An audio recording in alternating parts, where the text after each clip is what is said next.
This podcast is brought to you by Most Valuable Podcasts, saving your day from boredom with the best podcasting entertainment.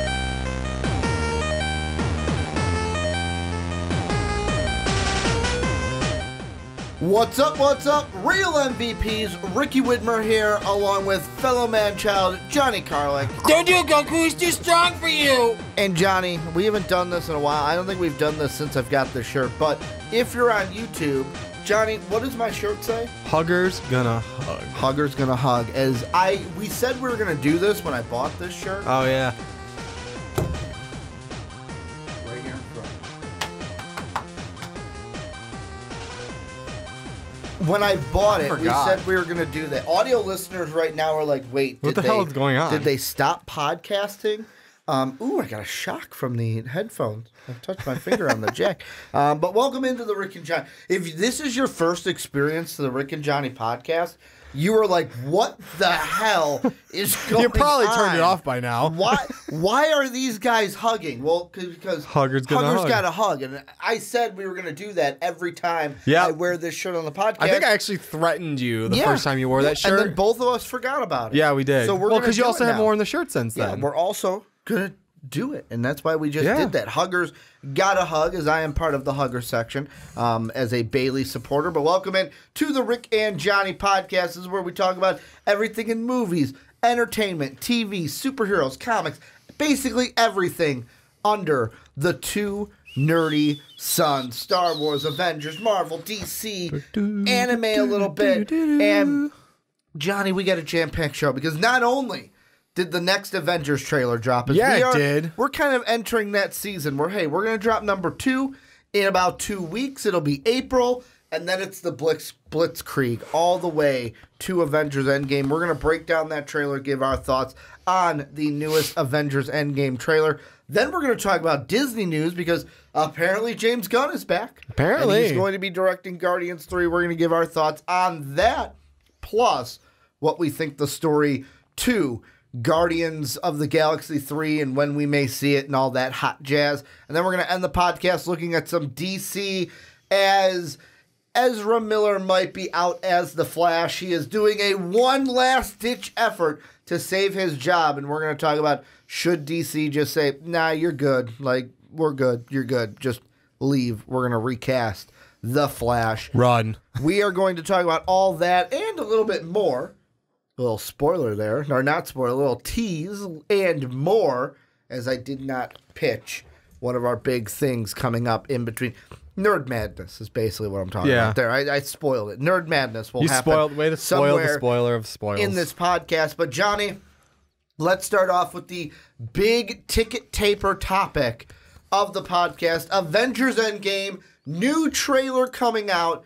The first thing I will ask you is, what did you think the first time you saw the trailer? What were your initial thoughts before we get into some nitty-gritty and break it down?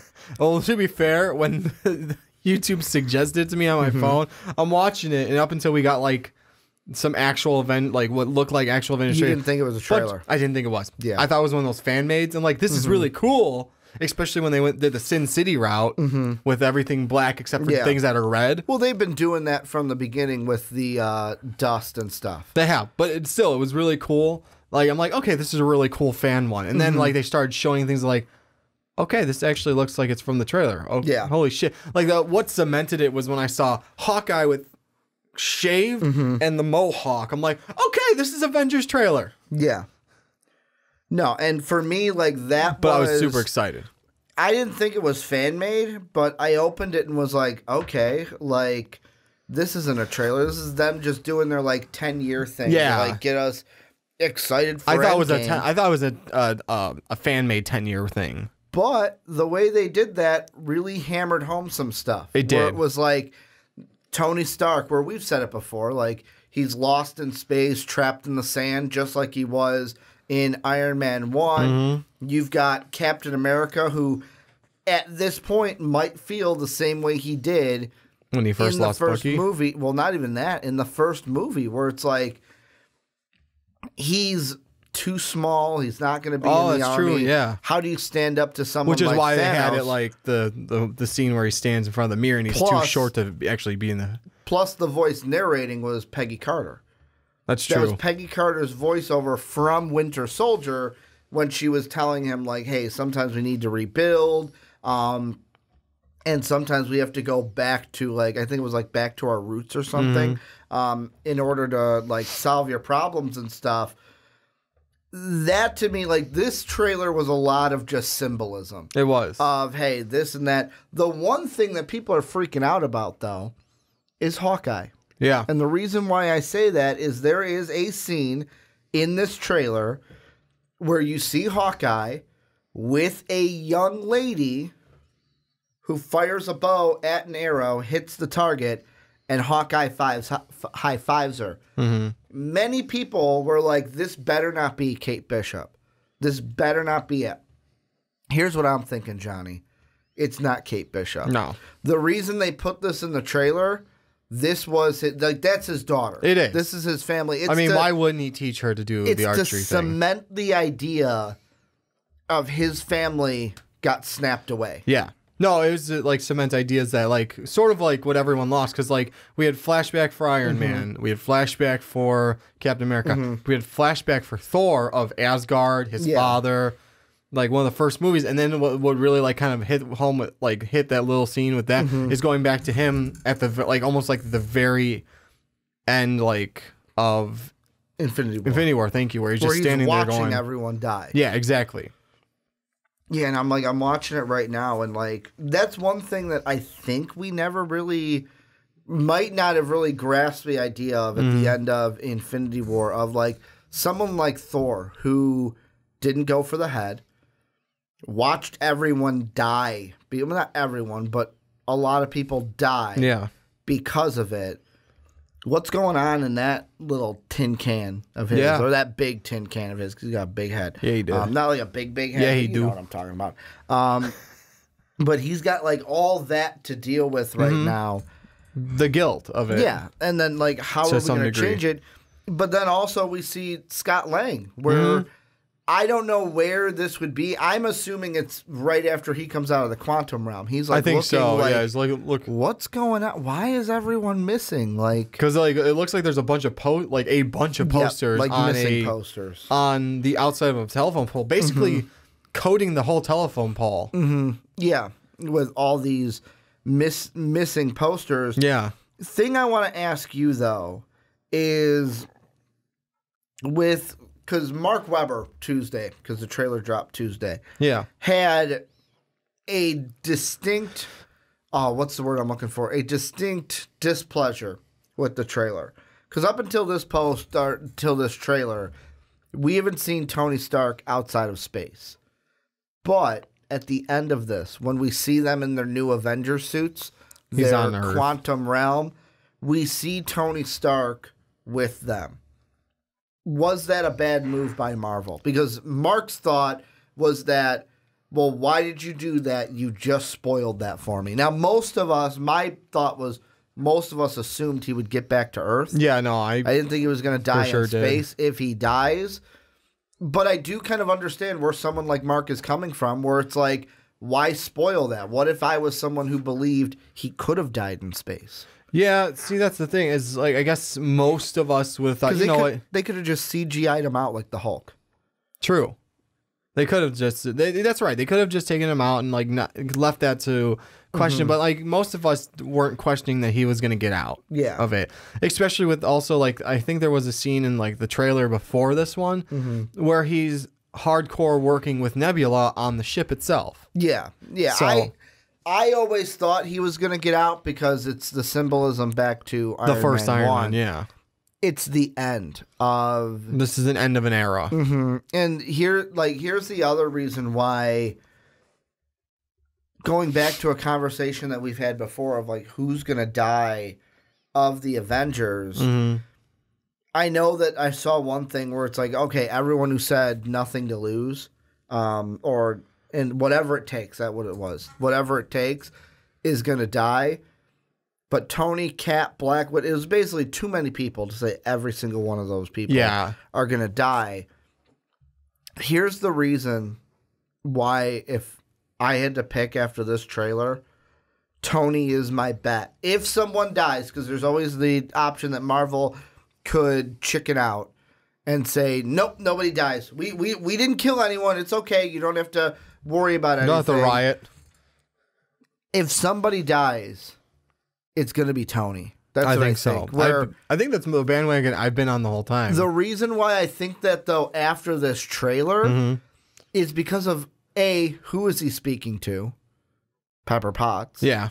2, how he is speaking, where it's like, especially where he was like, yeah, there's so many times where, like, I told you, like, one last time and no more surprises. He's like, but I really was hoping that, like, I had one more rabbit out of my hat. Yeah. And the way he is talking is like, I think he is going to be the one to die to strengthen that relationship. And I can't help but think there's a reason why they put that dialogue at the beginning of Avengers Infinity War. Why if you are like Kevin Feige and Marvel, don't just put lines in to put lines in, unless it's like a Stan Lee cameo, and even then, there's a reason why they put some of those lines in. And why would he have Pepper Potts, or why would he talk to Pepper Potts about a dream about having a kid if she wasn't secretly going to be pregnant? You know, it would be even the biggest twist, because think about how much time had probably passed between when we saw her and him talking to when he was on the ship. Because, yeah, in movie time, it was a couple minutes. Yeah. But think about it. He went to Doctor Strange. He went to the Sanctum of whatever in New York, the Sanctum. Then he had that conversation with Thanos' children. Then he fought them.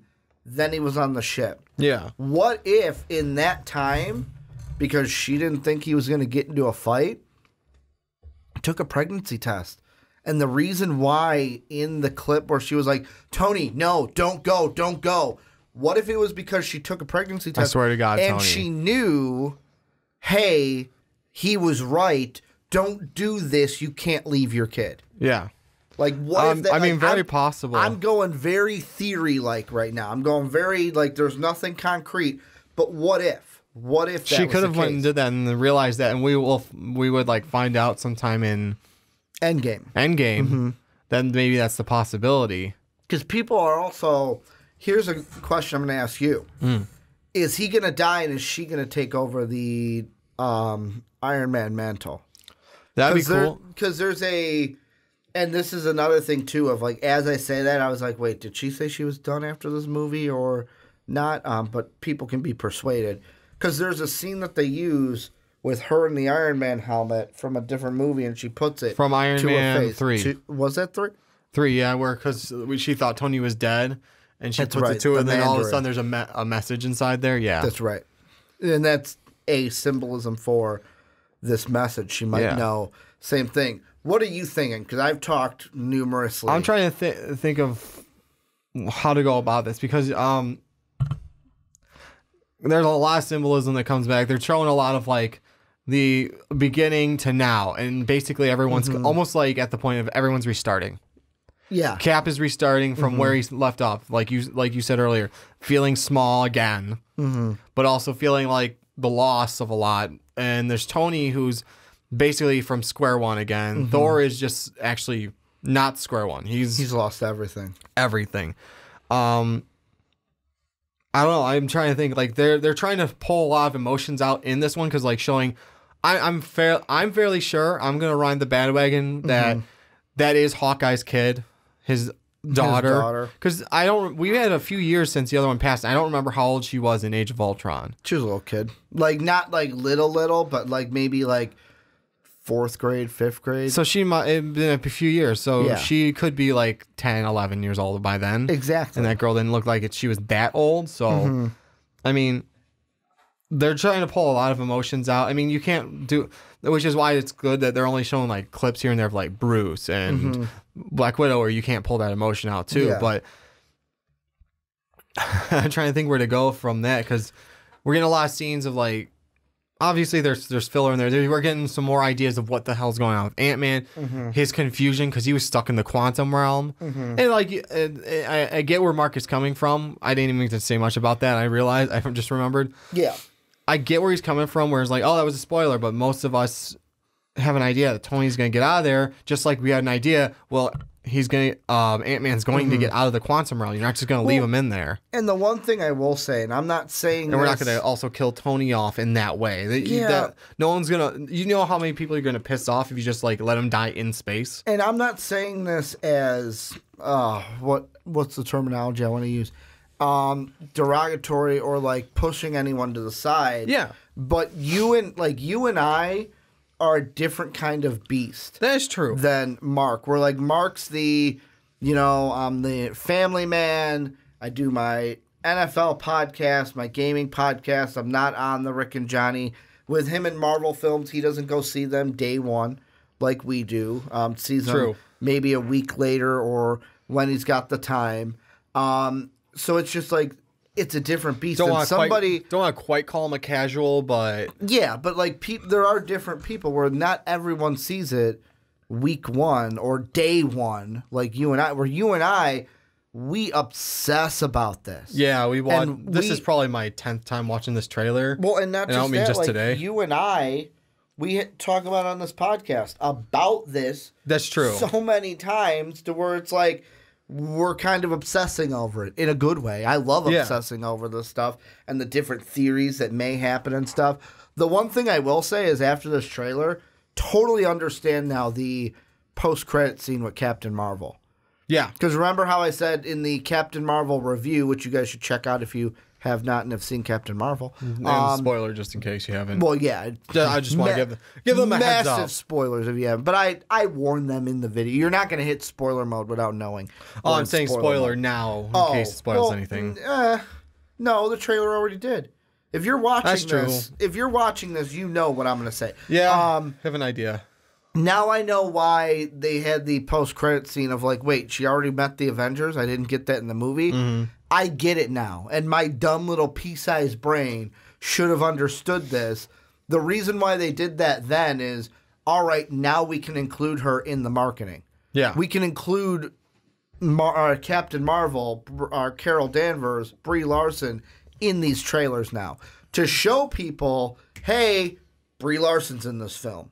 For the ones that aren't you just and so me, you guys know. Like, I will say, maybe the group of people that are in the group that Mark would be in, hey, Brie Larson's in this film, to where they might go, oh, fucking hey, Brie Larson's in that film. I gotta go see it. Anything to get people to go week That's one. true. Weekend one, they want to kill it opening box office. They do. They already will. Like, there are so many people that Marvel is just I think they want to. I think they're trying to make it so they destroy it. Exactly. Like this is the end. They destroy it this weekend. We're in the video game. Weekend. This is literally the end game of the video game. We need to end this with a bang. Final boss. Basically, and actually, Thanos. The thing I'm going to ask you, is how do you think they find Thanos? Do you think, because here's the two things I've seen.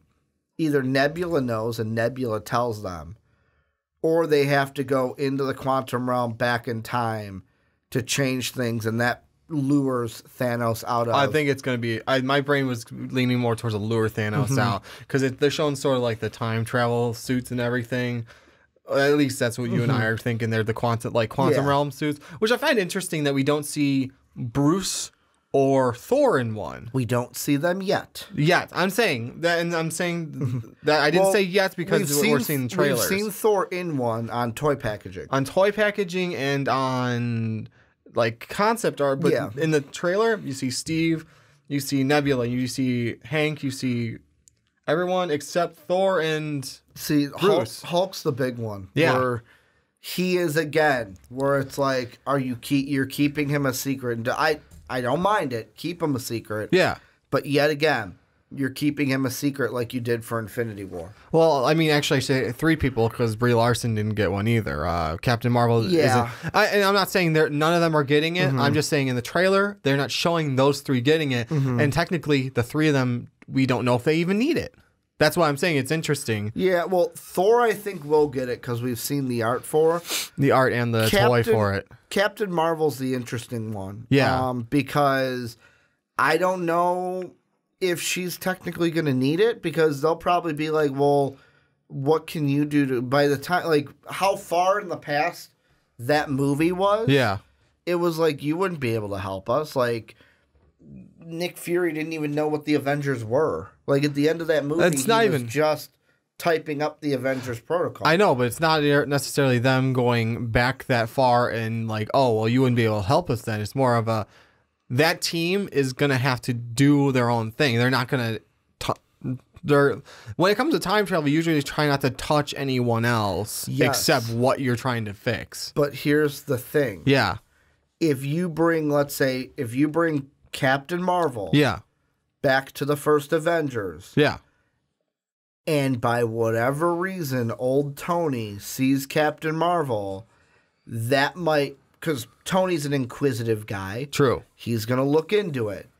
You've already split the timeline off from where it was because Tony saw Captain Marvel, might have seen her use her power and goes, who the hell is that? I mean, the same thing could happen with seeing Nebula or Ant-Man or any of those. So it still messes up things. But see, here's the thing I'm thinking of. Yeah. I don't think Nebula will be a huge one. Ant-Man, though, the thing that could be different is, oh, shoot, someone's coming. True. And he's so small where you can't see him. That's true. That's the one that can fix it. But I mean, the rest of it still comes down to Nebula. War Machine is not that big a deal. I mean, no, he was there at that point. Yeah, he was there. I'm trying to think if there's anyone that wasn't. I'm looking at the end. So, out of the ones that we see, Nebula's the interesting one only because, Tony sees Tony.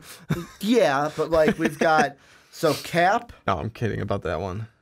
Ant-Man, Hawkeye, Nebula, Black Widow, Tony Stark. So I mean, really, like Nebula's the only one of like, okay, if someone sees you, they're like, who is that? But at the same time, if Tony sees Tony, it's like Spider-Man. The Spider-Man meme where, hey, who are you? Who are you? No, and I'm not you. You're not me. But basically... Pointing Drew. Well, you're pointing. No, you're pointing. I wonder how many of the old... Because I know we're going back to Avengers 1. Yeah. Because we've even seen set photos of them with the wristwatches. Yeah, that's true. Cap's in his old gear. Tony's in his old setup. And basically, we know what we think. We're going back to that movie. I wonder if we go back to any of the solo Avenger films. I feel like we might hit a little bit of things. Does Thor go back using the quantum realm to when his dad was alive to ask him? And we get another big Odin speech. What if all those are... Nah, maybe not. I was going to say, what if those are all hinting at like what movies we're going to see? What do you mean? Them go back into. You mean at the beginning? Yeah, those little cutscenes. Tony goes back to the first Iron Man. Like, not necessarily that scene, but like it's going back to that movie. He's going to go back to the first Iron Man and do something. We're going to go back to the first Avenger and to see something. We're going to go back to Thor 1, see something. I even know there was another scene that I missed. My guesses would be this. Here, I'm going to throw out a list of guesses. You ready for it? Number 1. We're going back to the first Avengers because what was the big weapon that Loki was using? He was technically using the scepter, the Mind Stone, and the Tesseract. And the Tesseract, yeah. So you've got stones there. Thor, although I hate to say this, we're going to Thor, the Dark World, because of the Aether. Like that's where the Aether was. We need that. I'm Wonderful trying to hit think a Guardians of the other ones. Doctor Strange, see, that's the weird one because Doctor Strange ain't alive. So they won't know what to do unless they somehow contact Wong, which we haven't seen. Yeah, but I'm trying to think for Guardians, was there the Power Stone? The orb, yeah, the Power Stone. Basically, yeah, Nebula, because Nebula would know about the Power Stone. And Rocket. Rocket. I forgot Rocket's still around. Yeah. Rocket would know. So there's what 3, 4 of them. That's 4 of them right there. Because technically they could go back to for the Mind Stone. They could go back to any time Vision's alive. Yeah, Or, like you said, get it from the scepter. Yeah, basically. So there's 4 of the 6. The Mind Stone they wouldn't be able to get, or the Soul Stone they wouldn't be able to get. They were not going to touch that, and then we're missing And then one. the Time Stone. It just depends on how they get back to a Captain Marvel movie, or to a, not Captain Marvel, to a Doctor Strange. Unless it's just like, hey, let's jump through time to try to find Doctor Strange. I think like there was mention of, and this could be, I'm thinking back to comics, I could be mixing it up, that the Time Stone is at all points in time. Because it's the Time Stone. What do you mean? So it would be more so of a finding the Time Stone as opposed to when in time they can find it. It's a weird concept. But anyways, it's always there. But like they can't find it in their time. Yeah. Because it got blown up with the gauntlet. Yeah, it's in the gauntlet with like basically what it seems like is fused to Thanos' hand. Yeah.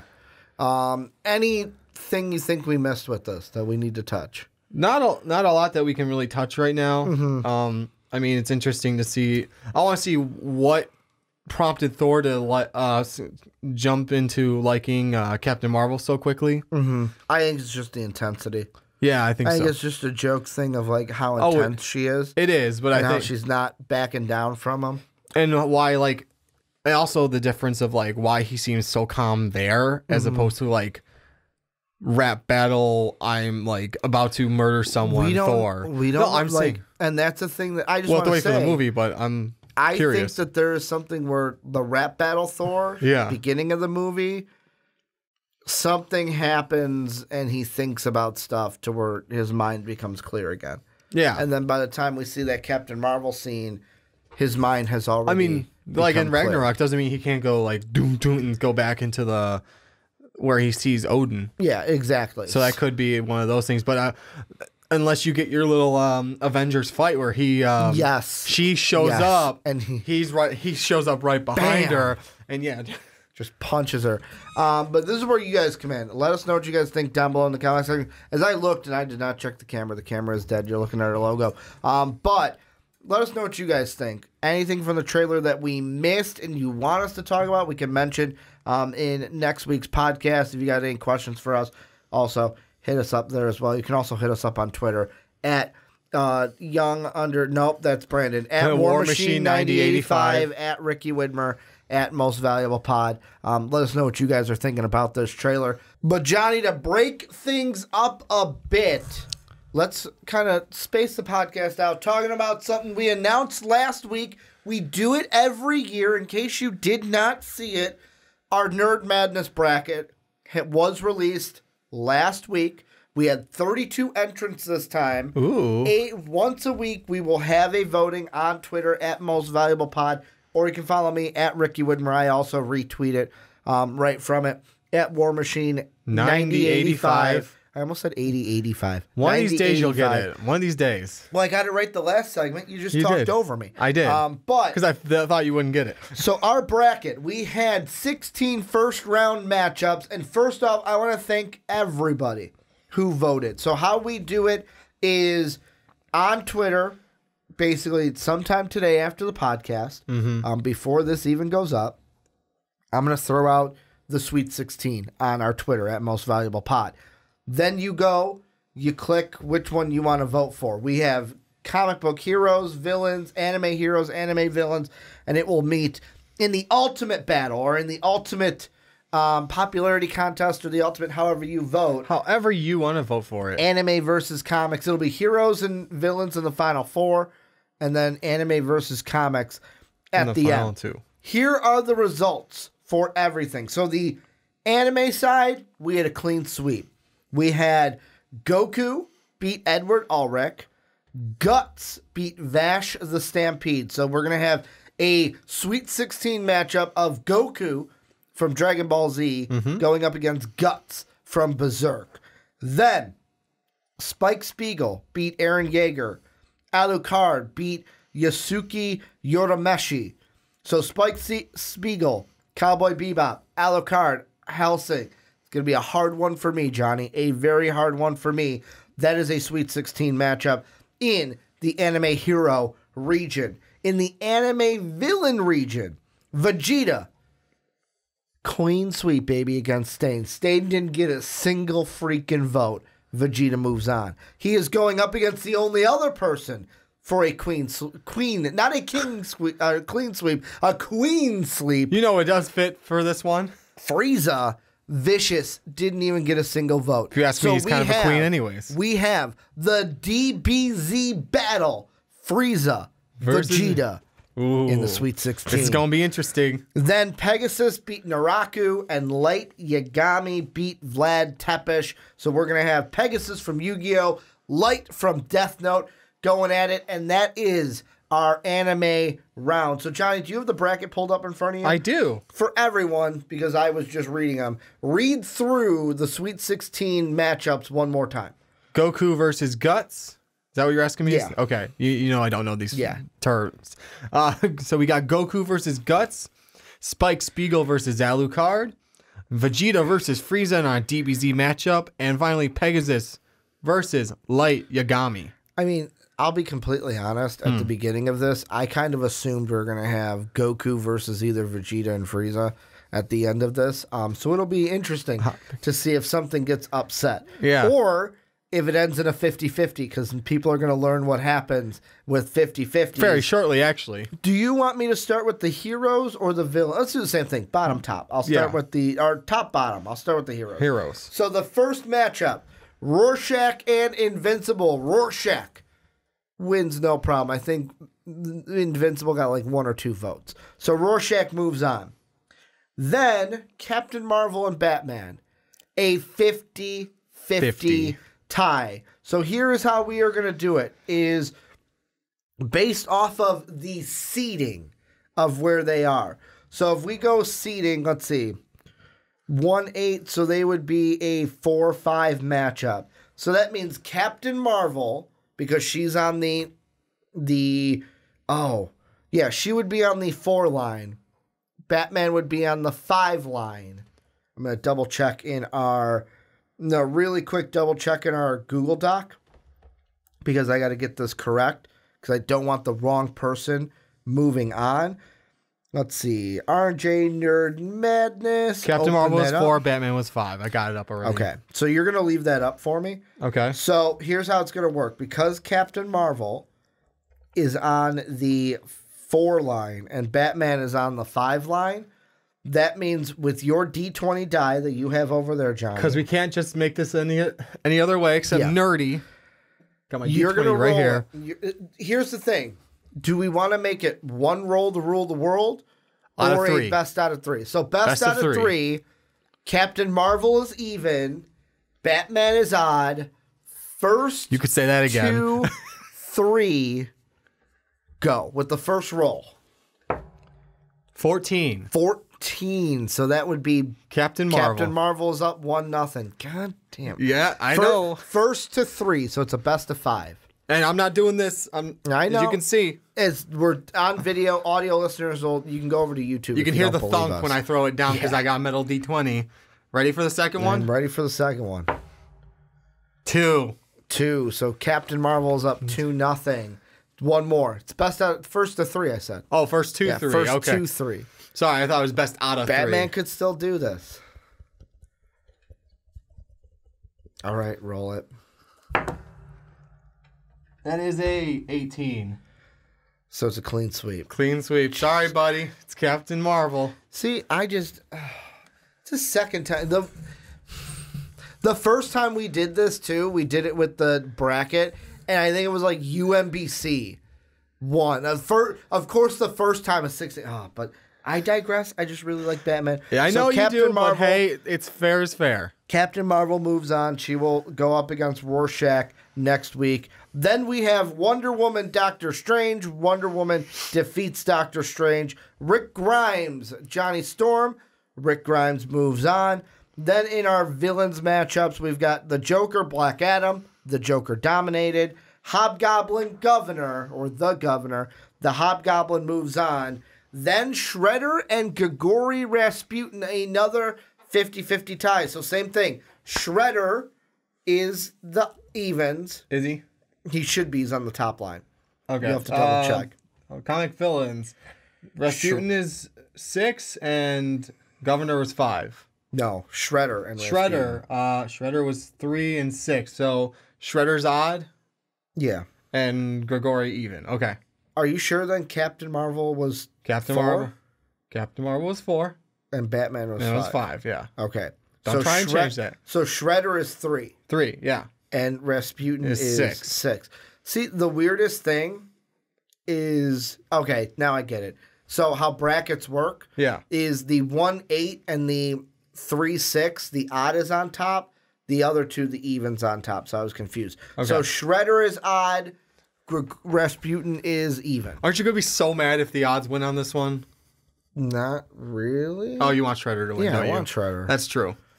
Why would I want Rasputin to win? Because that didn't work out for Batman. Go ahead. 14. 14. So that is a Rasputin, right? I'm rooting. We're getting a new dice if this is all even. I'm rooting for Shredder too, my friend. Go.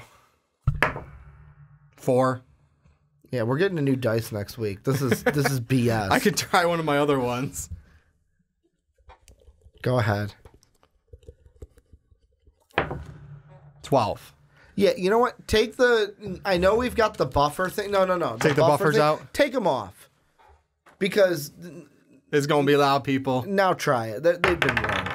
7. See? I think we should re-roll because every single one on the other one was even. So here's what we'll do. Stop. We're going to do Shredder and Rasputin right now. Mm-hmm. But then, and you can fight me on it, because technically we already did it, I think we should then re-roll the other one because then they're both Let's see how same. close this goes. We won't count any rolls with this Shredder. All right. If it... Roll numero uno.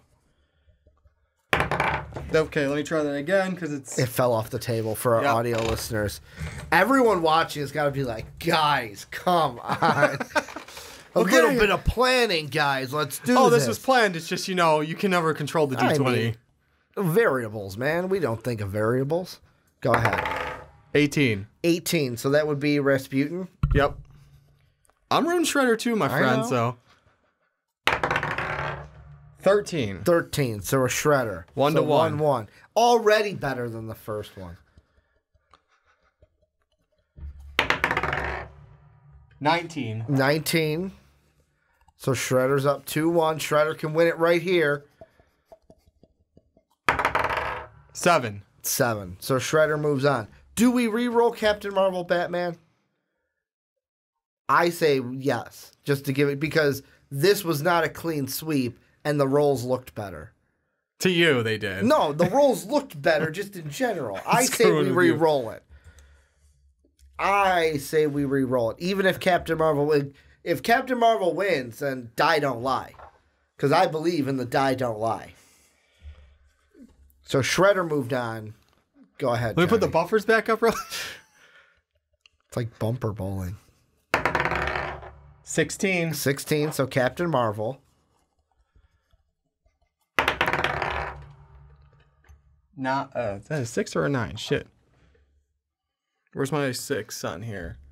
I always get those two confused with the D20. Okay, that's 9.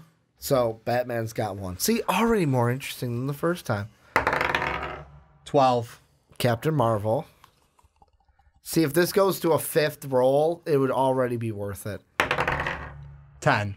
All right. So see, you said, die don't lie. Like I said, die don't lie. But already that game, like with a loss like that, I can sit back and not get pissy because it was fairer. Okay. Fairer.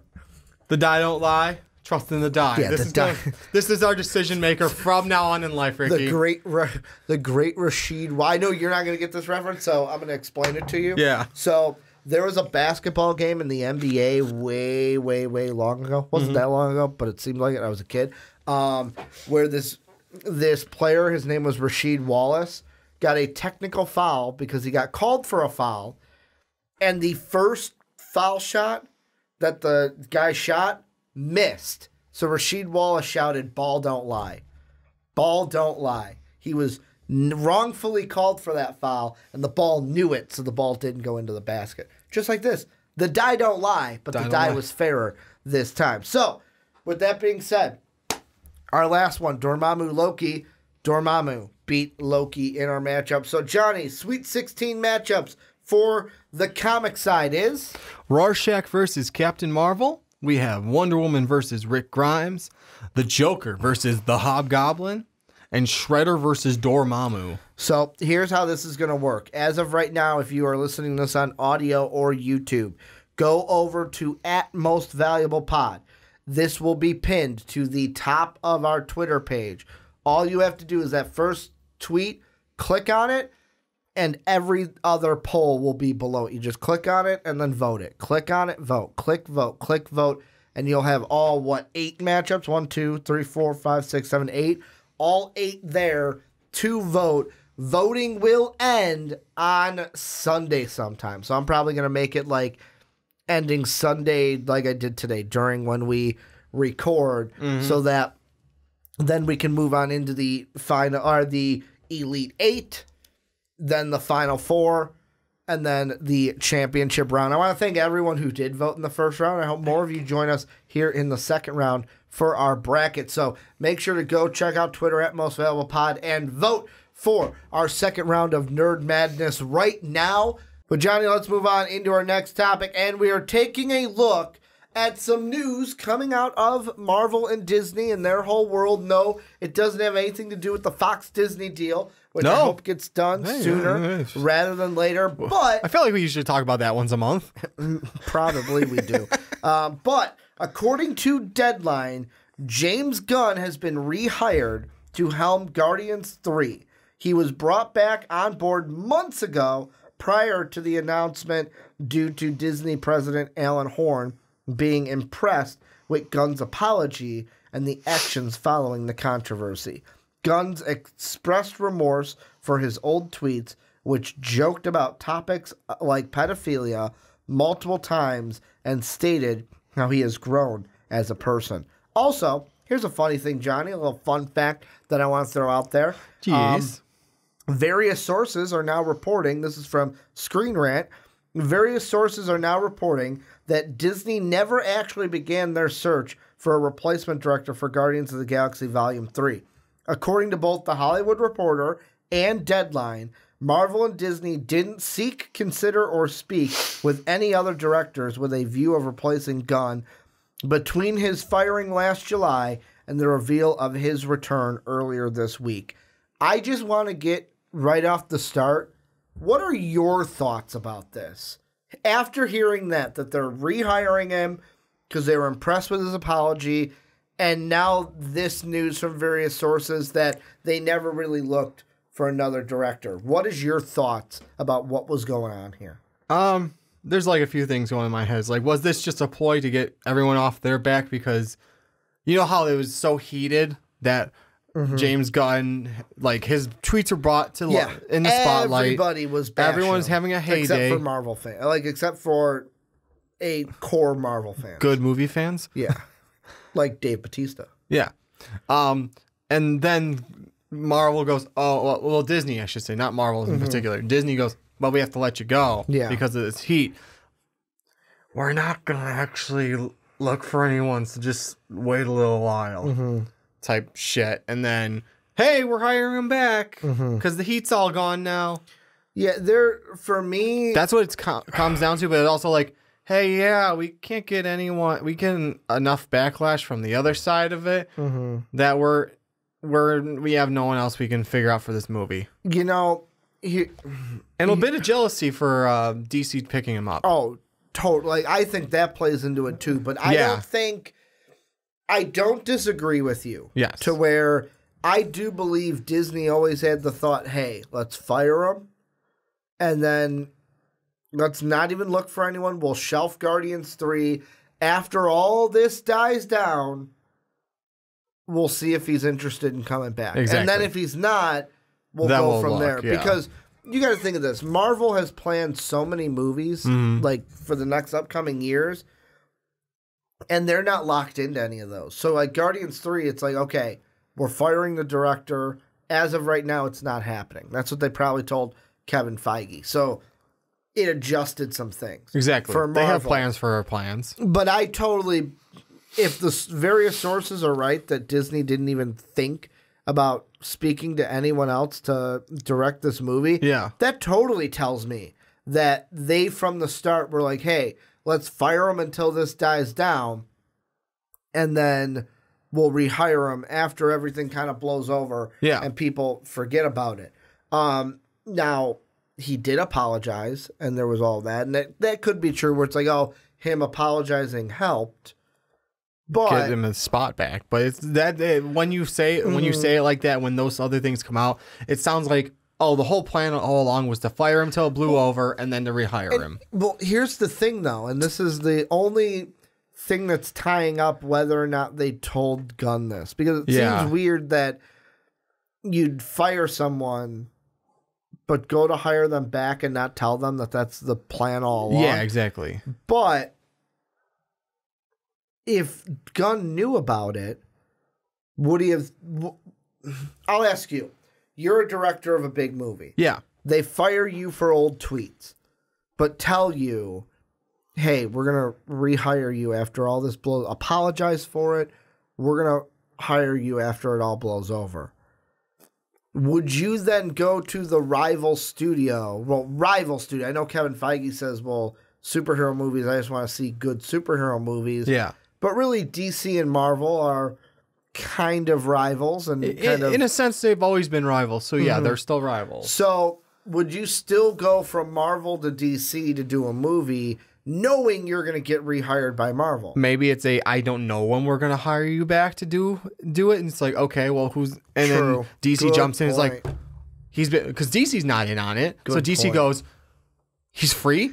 Let's get him on it real quick before anything else happens. That's a good point. He didn't seek out DC. DC sought him out. Yeah, sought. That's the word. I was going to say seeked. Seeked him out. I'll go with seeked. That works for me. Sought him out. So it's like, well, I do need money in the meantime until we get back to the other movie. So if James Gunn did know that this was the overall plan, but didn't know how long this was going to take, he still got to take directing jobs. Or do you think it was, and yet again, reason why I'm asking this is because we don't know what was going on. Only Disney knew the plan. Or this was Disney, hey, let's fire him. Then he apologizes. Oh, that was a pretty good apology. Like, maybe we can rehire him back. DC takes him out of Suicide Squad. Oh, we can't lose him to DC.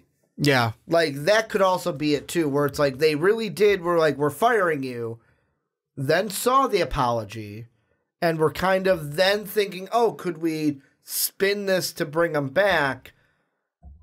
Goes to Suicide Squad. Oh, hell no, we can't let that happen. Yeah, exactly. We got to push this button. It's one of those. It's got to be overall. Because remember, DC, I feel like DC knew what they were going to do. Not DC. Marvel. Marvel knew what they were going to. Disney, Marvel knew what they were going to do overall. Because that first one I did read said months ago. That means months ago they knew they were going to bring him back. Yeah, which leads me to believe again, like at least if nothing else, Disney knew this was the overall plan. Is like, we're going to do this. We're going to fire him. We're thinking like we're going to maybe hire him back, bring him back on. But we got to wait some time for everything to blow over. Whether James Gunn knew, we don't know, because either way, he has to take directing jobs so he can make money. I mean, not that he doesn't make probably a decent amount of money per movie, and then royalties and whatever comes out from buying the movies, replaying them on whatever network. I forget which one Guardians would be played on. Well, whatever Disney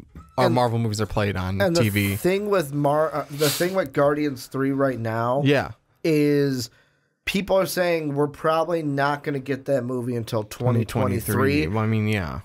And the reason being, and I'll read the kind of section right here from Screen Rant, if the Suicide Squad sticks to its current release date, Gunn will not be able to turn his full focus towards Guardians 3 until the fall of 2021. Even if the movie release moves up a few months, there is still a long press tour he'll need to go on for the Suicide Squad sequel.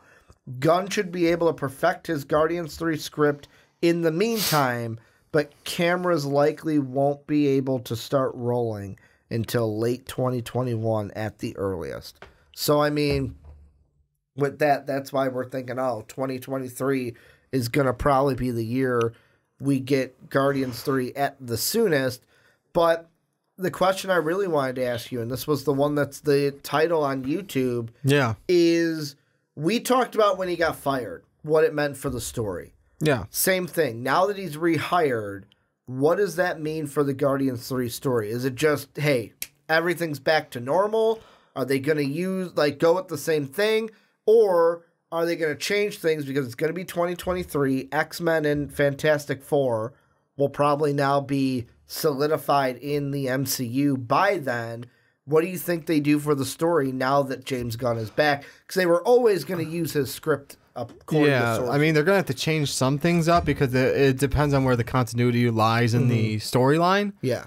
I mean, obviously, not obviously, but Disney said they want to go expand more into the universe, so more things might be affected at that point. Like the cosmic universe. Exactly, cosmic universe, like not just the Marvel MCU. universe, the cosmic universe. They want to dive more into that, so that could affect a few things from James Gunn's storyline. So, and that means you're going to have an Eternals movie also before this. That's true. So, I mean, it all depends on, what things happen in the actual, like, cosmic universe. Yeah.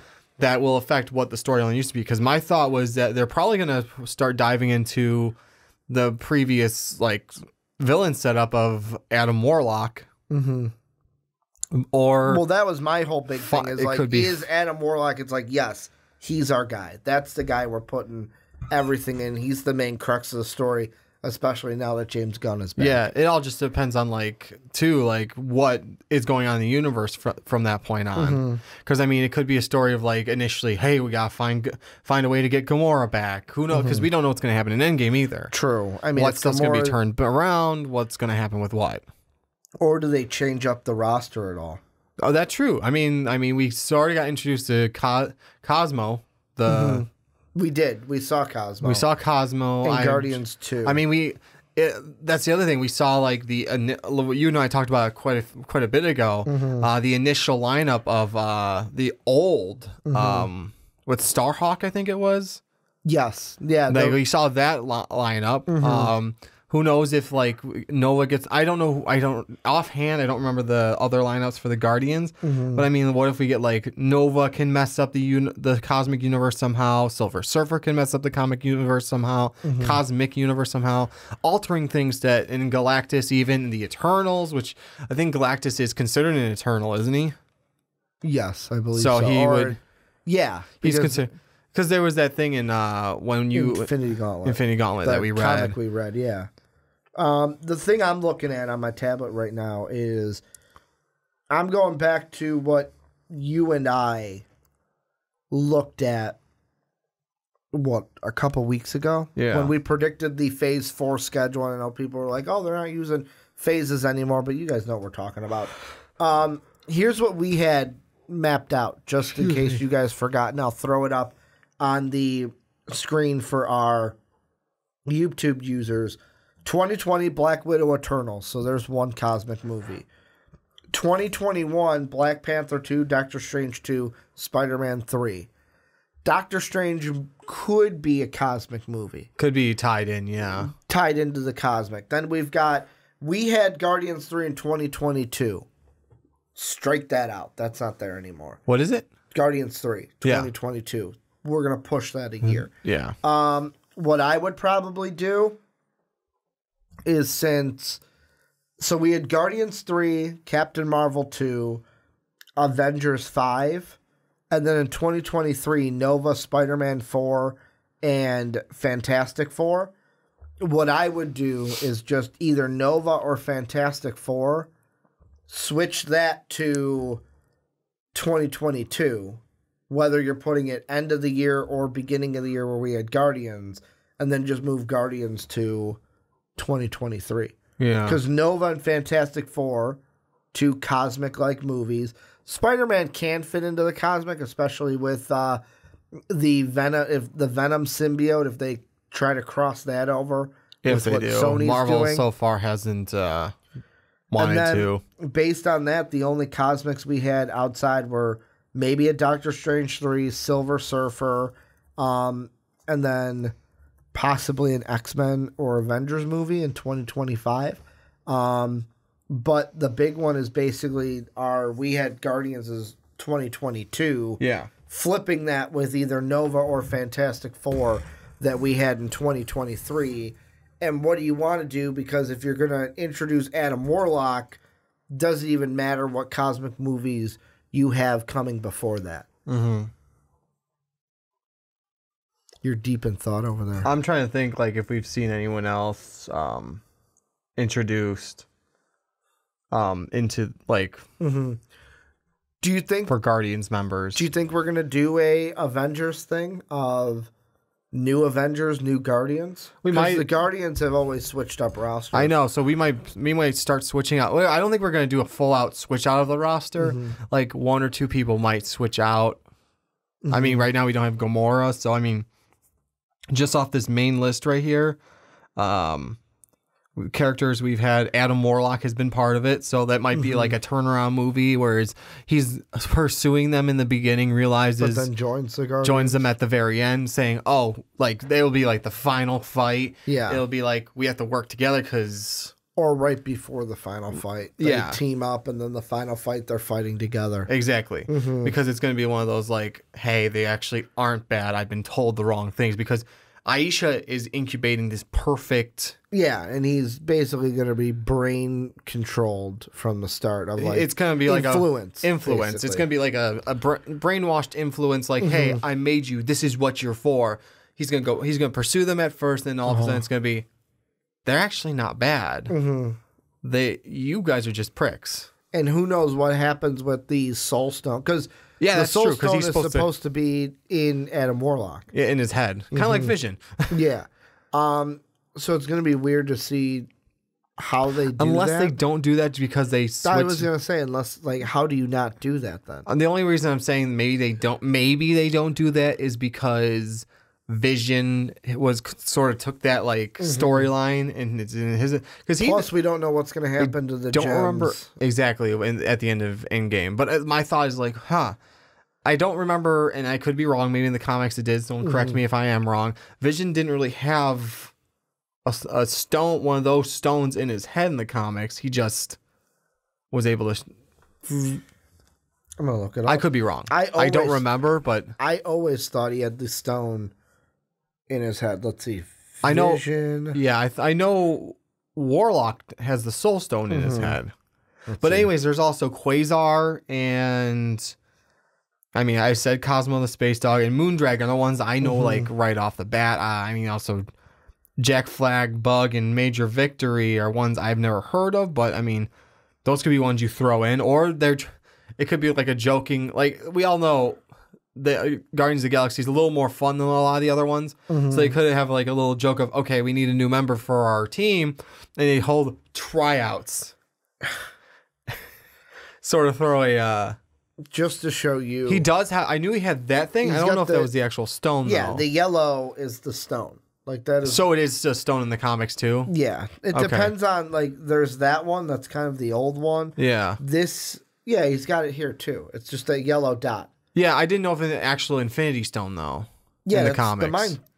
It's the Mind Stone. Is it? Okay. Yeah. So that's where he gets all his powers from, and that's why he's, alive.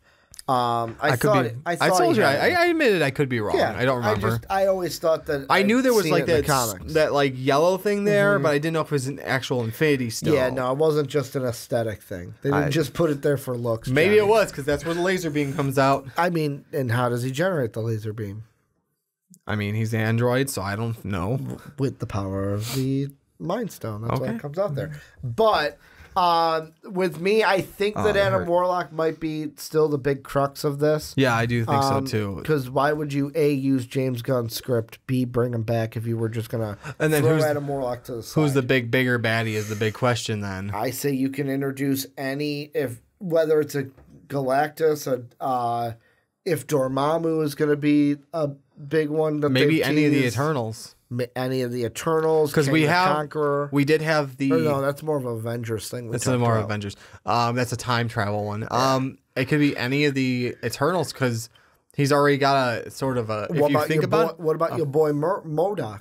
I almost said Murdoch. Your boy MODOK. That's also an Avengers thing. That's an Iron Man villain. Okay. I thought he was a cosmic guy. No, he's just a big-headed little guy. Okay. But no, I mean, maybe because he killed Ego and it's Eternal, kind of pisses off another Eternal. You're talking about Peter Quill? Yeah, the Guardians. Because I don't know how much connection the Eternals have with each other.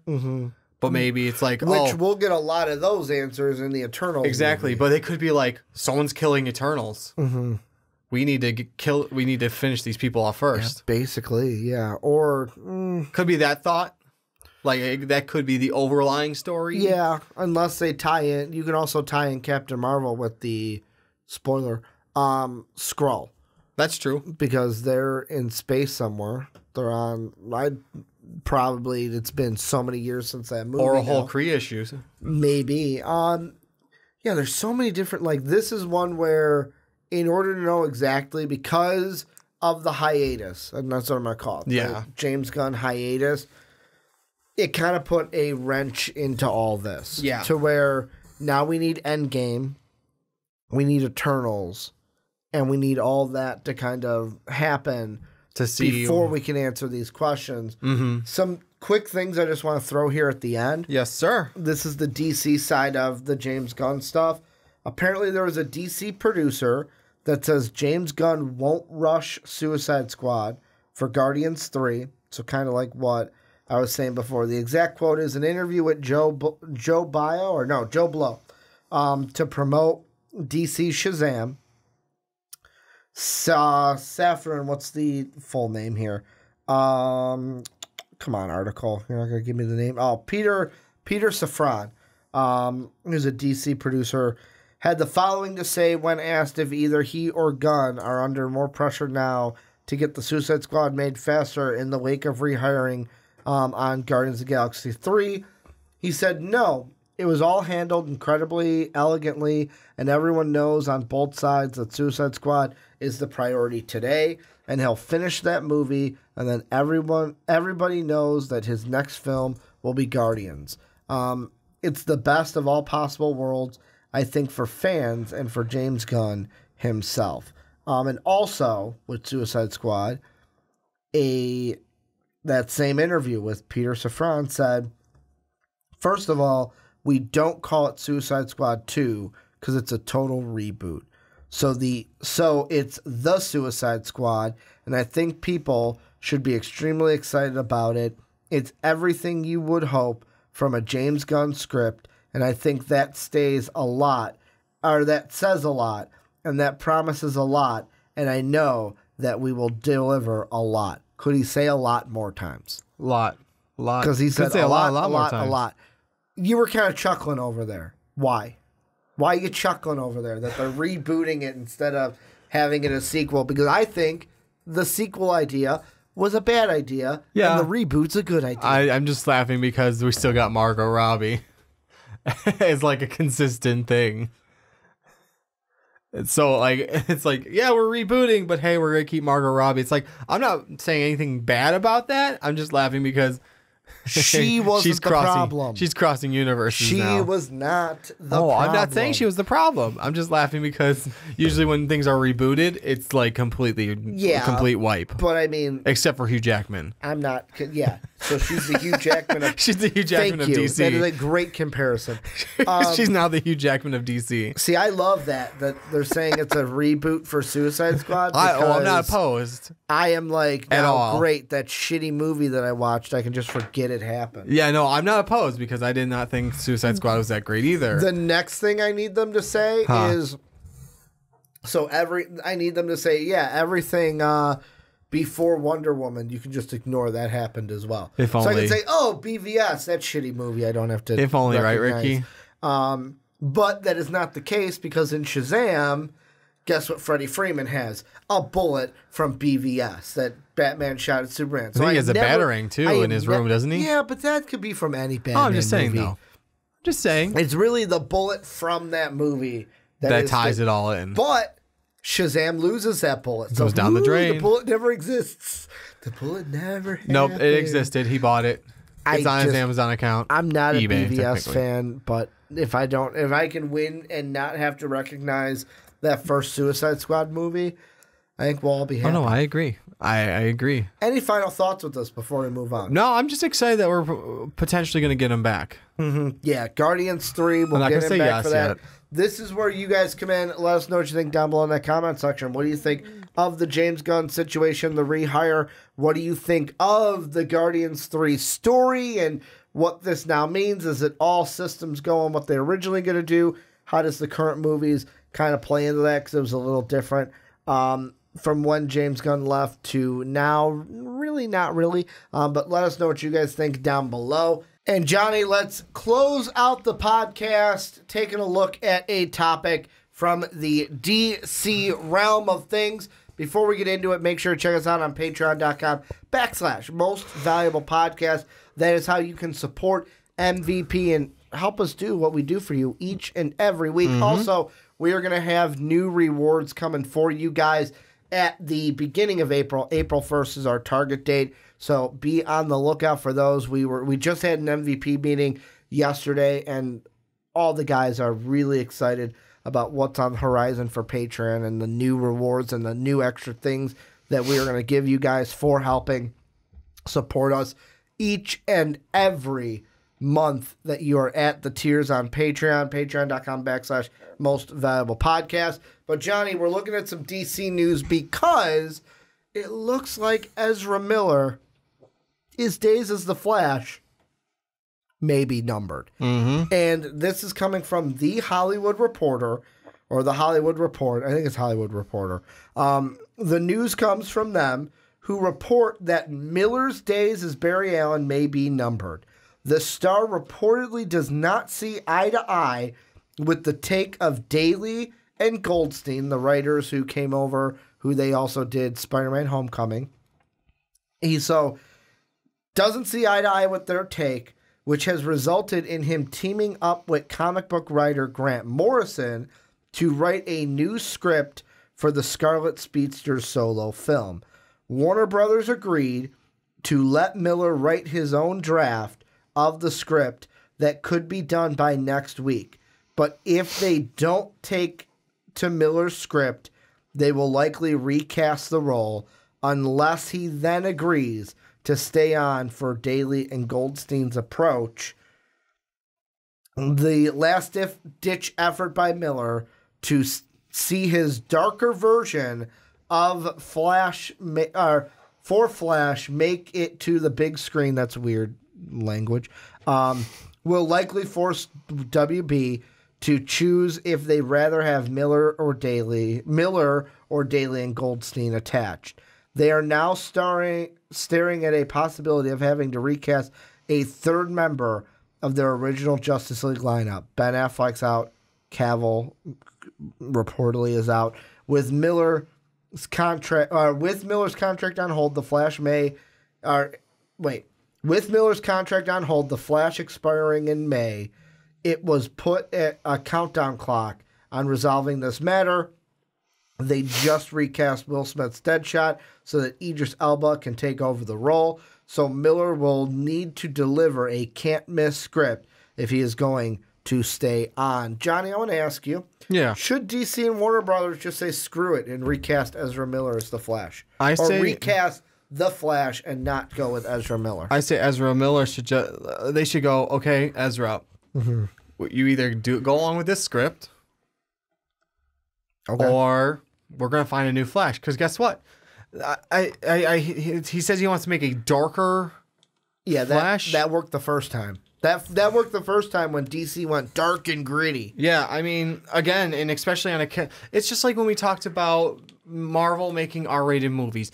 You have to go along with what the character's supposed to be, and we don't need a Batman version of the Flash. We don't need, just like it didn't work. It worked to a degree, but not to the, I didn't like it I didn't love it when we had a Batman-esque Superman. What about you? Man of Steel was an okay movie, right? I mean, Man of Steel, I didn't have a huge problem with Man of Steel.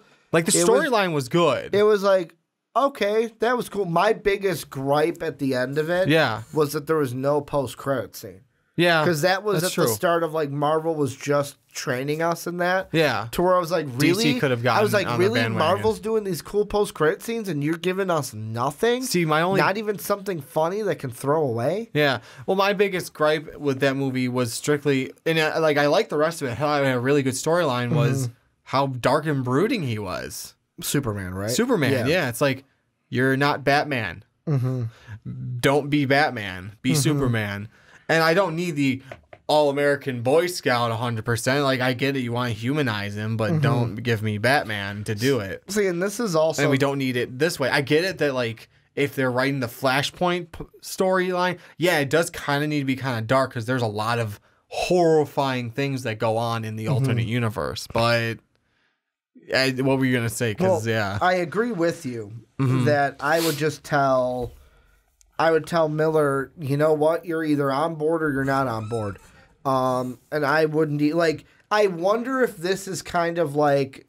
you see it with teachers, with students every once in a while, where it's like, the student's like, oh, can I do this or that to change your mind? Like, let's say it's like a class president thing. Yeah. Oh, let me do this to change your mind. And the teacher goes, yeah, okay, you can do that, to make the student think that, oh, well, I'm letting you maybe change this. But in the head, the teacher's like, no, I ain't gonna fucking let this happen. Like, my decision's already made up.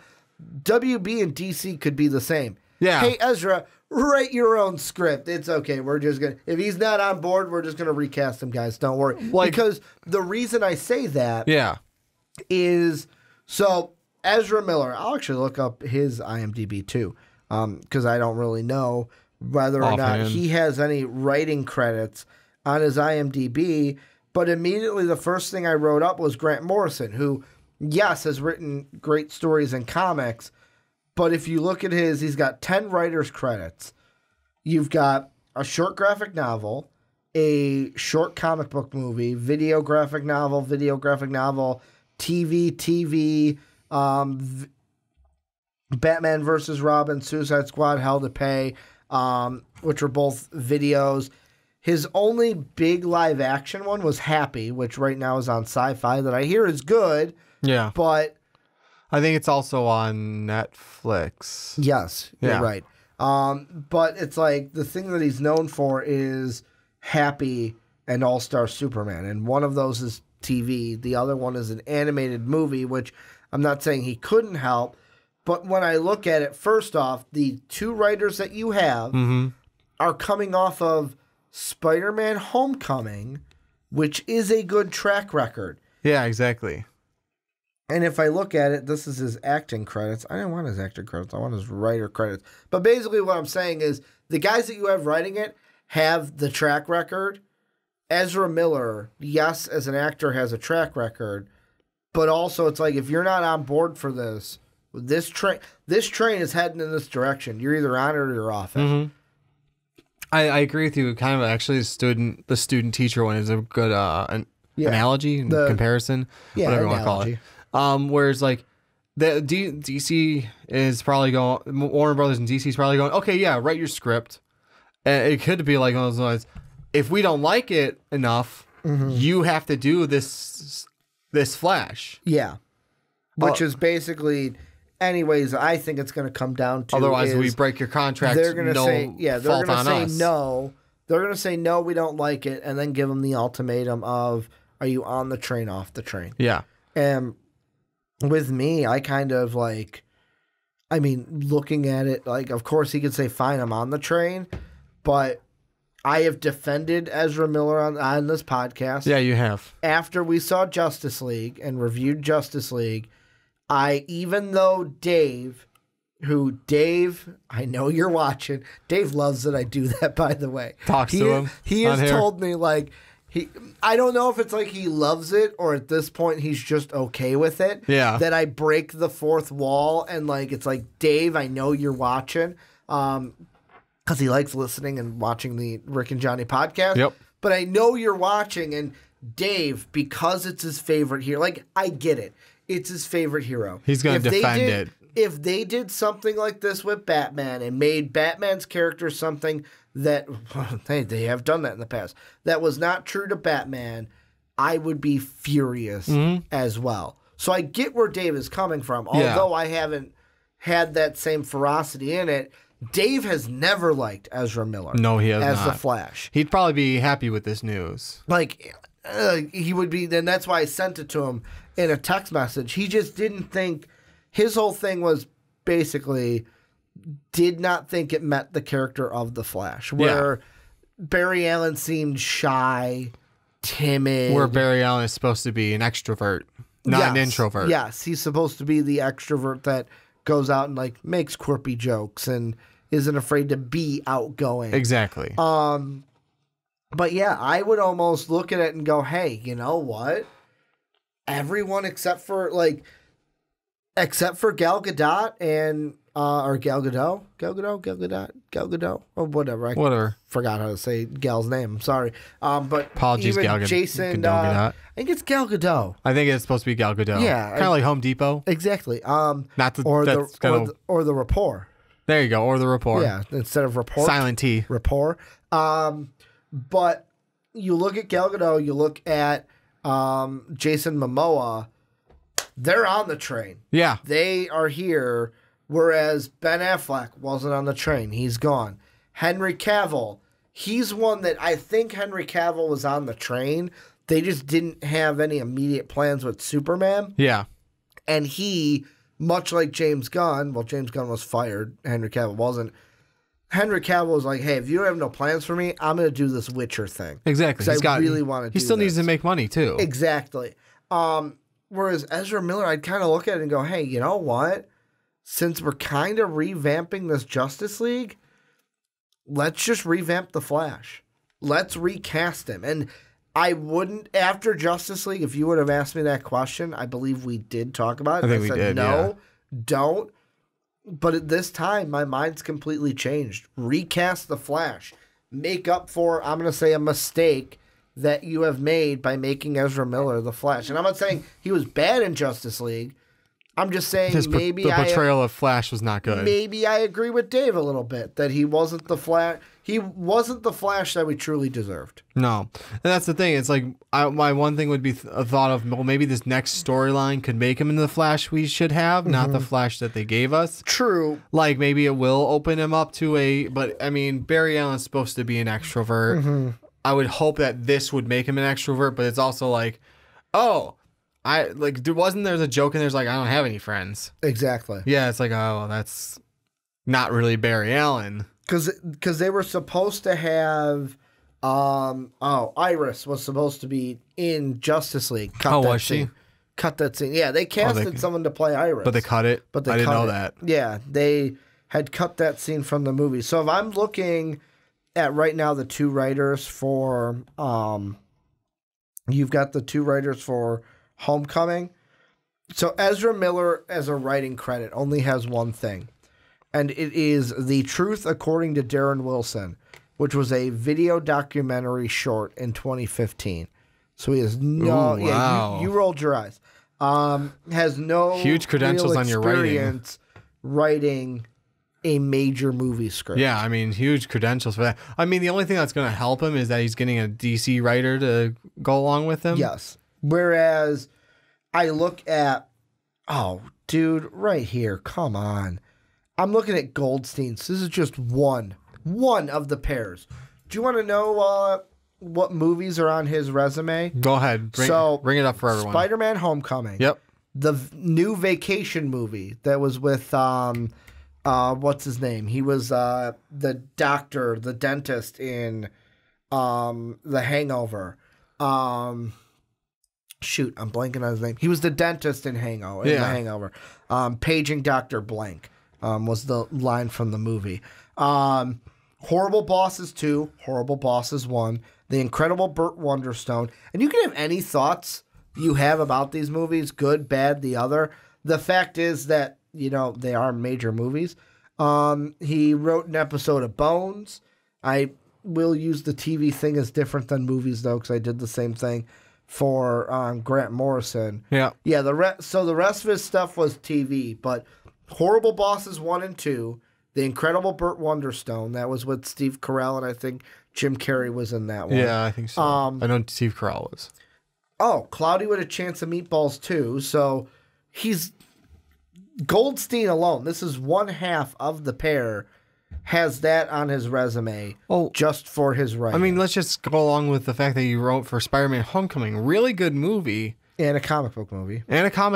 That's what I was going to get to next. It's a comic book movie. So he's got at least experience in one comic book movie, and one that I would say it can fit the same feeling that I would expect a Flash movie to have. Am I wrong? I mean, you and Dave know Flash more than I do. No, you're I think right. Spider-Man: Homecoming should have almost the same tone as a Flash movie. And just to make it the same, Horrible Bosses, Burt Wonderstone, Cloudy with a Chance of Meatballs 2, Horrible Bosses 2, Vacation, Spider-Man: Homecoming.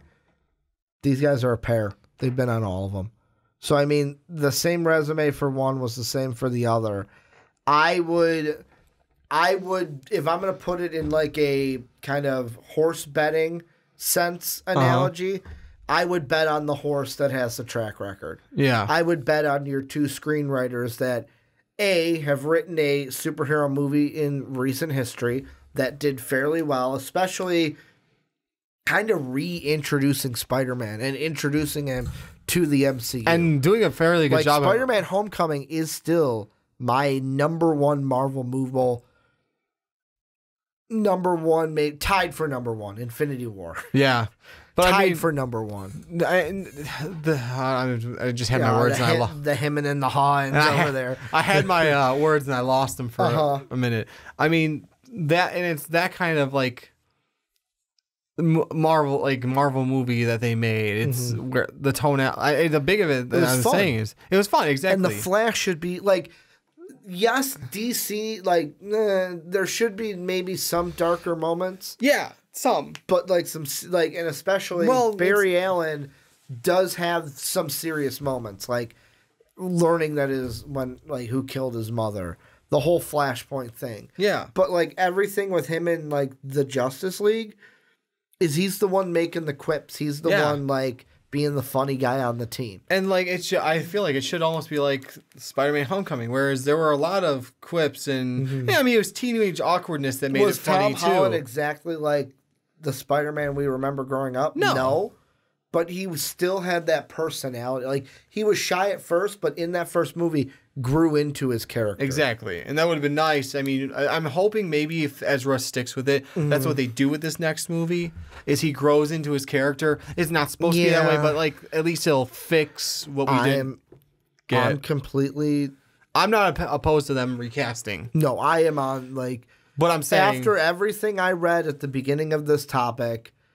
I'm on the mindset of like, you know what, is there a bug flying behind me? No, what you're looking at. Okay. My brain starts spaced out a little bit. I saw so for the camera people, I saw your eyes look up and I'm thinking, shit, there's a box bug in this room again, isn't there? No, my brain just started wandering a little bit while I was trying to talk. Plus, as you guys can see, because we're the light podcast, because we do this during the day, there's a window behind me.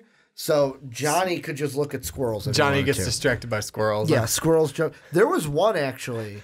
Quick aside, I was doing a podcast. I think it was with either Dave or Sean. I think you told me it was Dave. And I'm talking to Dave, and a squirrel jumped from the tree into our window and hit the window, and it derailed the podcast totally. Derailed it totally. No, and it was fun. But I mean. But what I was going to say is... you were talking. I am on the train. After reading what we read earlier in this segment... Yeah. Just get rid of them. Oh, no. Just don't even bring them back, because here's how I think... Here's my Ricky Widmer prediction. Okay. Ezra Miller's going to hand in the script. Warner Brother and DC is going to do this. So pretend like you're handing me the script. Thank you. So, about being on our movie, huh? Oh, you don't want to be? All right, you're gone. That's what should happen, too. Like, take that script, just put it in the can. Put it in the can. The reason why I say that is Ezra Miller. I'm not saying he can't write a bomb script. He can't give us an amazing script. He might blow our minds, but I'm not betting on it. Oh, no. Number two, as soon as I heard dark and gritty, yeah, because that really worked for the DC universe before. Let's go dark and gritty with it. No, let's there can be dark moments, but go off of what you like. You're doing good with Wonder Woman. You're doing good with Aquaman. Shazam's probably not going to have the same box office numbers because A, it's Shazam, and not many people are big on Shazam popularity wise.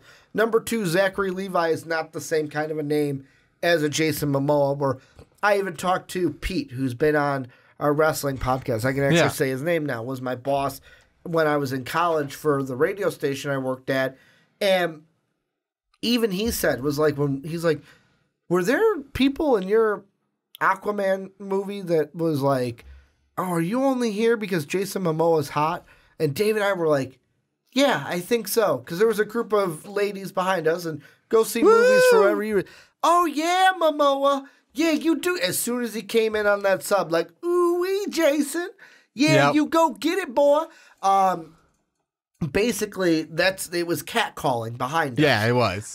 From the girls in the studio, the ladies in the studio, which, hey, to each their own. If I was a woman, I think Jason Momoa would be very handsome, and he would probably be someone that I was very attracted to if I was a woman. But I am not. I could still say, even though he is a very attractive man. I'm comfortable enough in my sexuality to say that. Question for you. Yes. If you had to pick one, Hemsworth, Momoa, who you doing? Go.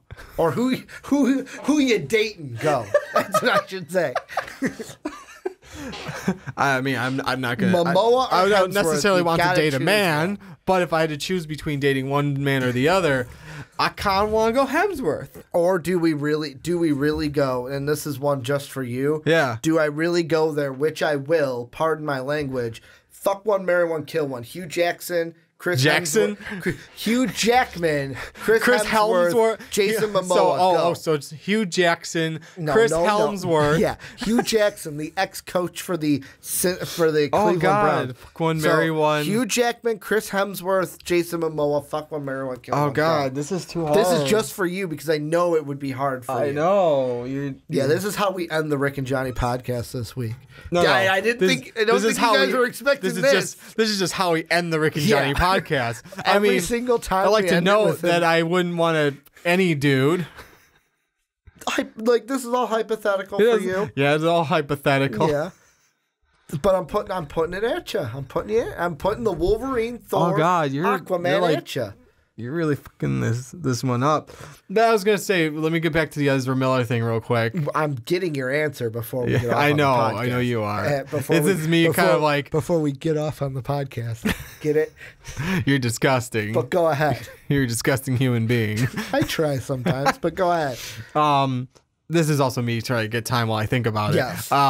I didn't say for Ezra, let's keep him. Mm-hmm. This is me saying hypothetically, they do keep him. Yeah. Hopefully they fix the storyline to where it makes him so he's an outgoing Flash. I'm not saying, hey, yeah, let's keep Ezra. Yeah, I'm saying hopefully they fix it and make him outgoing. My mindset is I'm not optimistic on that. I don't know if what they've done before, if we can erase that. You know what I'm saying? I do. I don't know if he can be the Barry Allen we want him to be. That's what I'm saying is that hopefully if they were to keep him, they fix that somehow. Yeah. Some way, somehow. I mean, for me, Dave is going to be very happy to think this. He's going to be fist pumping going, yes, you're on Team Dave now.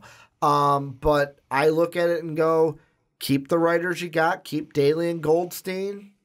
Let Miller go. Find a new Flash. Now, if he goes fine, I'll do it. Then sure, you've got to keep him. I'm not saying get rid of him at all costs, but if he's gonna be that guy that says no, I'm not gonna be on that train. All right, it was nice working with you. We're gonna find a new Flash because I don't think you should. Don't let Miller's script win. Oh over no, Goldstein and Daly. No, I agree. That is the crux of it. Now, before I wrap up this I was podcast, hoping you forgot. We're at the very end. What's your answer? Oh, God. Let's see. One, marry one, kill one. Hugh Jackman, Chris Hemsworth, Jason Momoa.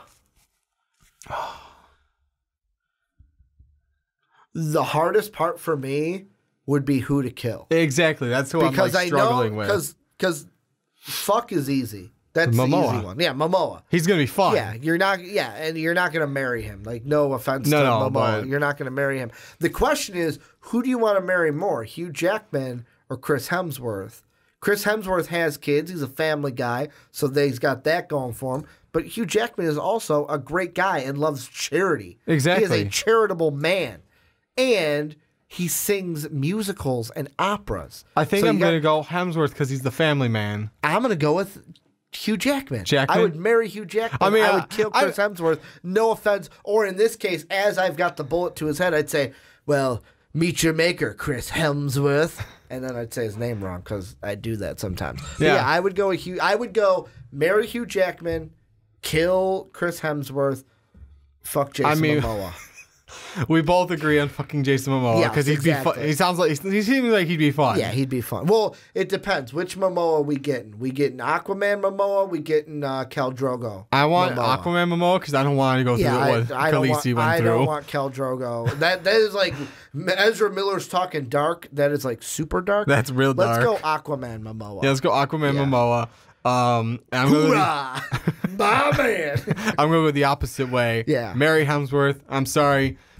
Kill Hugh Jackman. I'm going to say, hope you come back. Yeah, he's Wolverine. He can't die. Regeneration. You know, it would have been a weird one if I threw Ryan Reynolds in there instead of Hemsworth.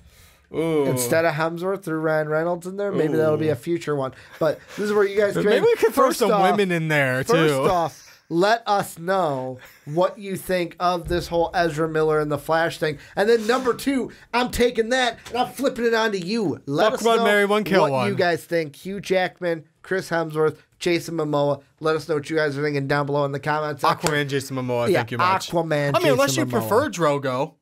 Yeah, I don't. I'm not. I'm going to go Aquaman. Yeah, I'm saying if they prefer, I'm a gentle kind of guy, Johnny. I'm not really into the rough stuff. He seems like a really party dude. Yeah, see, what I want. I want to have fun. I want him to make me feel good. Buy a girl a few drinks first. Yeah.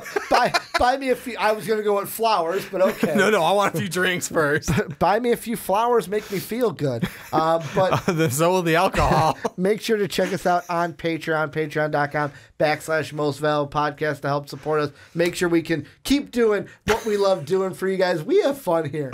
We do. That's thing. I'm thinking I can't wait for Dave to see the end of this podcast. Man, Dave is gonna love it. And I want his answer as well. But make sure to check us out on Patreon. We got some cool rewards coming, some new rewards coming your way, so you can help support us even better, and we can give back to you guys even more for helping support us, keeping this dream alive for us, because we all do want this to be the full-time thing one day. Knock on wood, that it actually happens for us. Also, make sure to rate and review the podcast on iTunes and Apple Podcasts. 5-star ratings really help us out. And then last but not least, Twitter, at Ricky Widmer, at War Machine 9085, at Most Valuable Pod is Most Valuable Podcast. Thank you guys for checking out the Rick and Johnny podcast. Check out our movie review for Wonder Park as well. And as always, have a good day, everybody.